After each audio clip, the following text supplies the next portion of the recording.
है भैया दीदी कहाँ गई? दीदी से कौन काम? अरे काम रहा और कौन काम रहा? कौन काम हो तो हमसे बताओ दीदी। अरे बताइबो हमें दीदी से काम है। पहले तुमसे बैठो, राय काम है। पहले बैठो। अरे बताओ दीदी का हम बैठो कैसे पहले। करूं?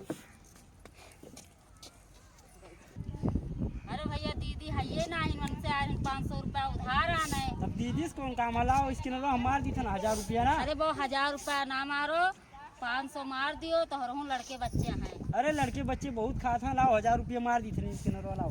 हेलो वो मार दियो। अरे भैया तू हमें 1000 रुपया दे दियो कहूँ दीदी जान पही तो झटवा उखाड़ उखाड़ मरी है। अरे वो चंडलिए जाके बैठी अपने नहीं जरे ना आओ तब बैठी। अरे घटिया हूँ तू ऐसे करत हमरे ना रहे अरे तू ही रही हो, तो हम ही तो रहे ने। हम जनते ना रहे। अरे देखो हम कहा थे ना बहुत घटिया आदमी है। अभी अगर कारनामा और देखो दांते तेरे उंगली दबाए लगे। सही कहा तो भैया हमरे ना रहे बाप देखो काव काव कर। हाँ, एक मारो बस मारो मारो।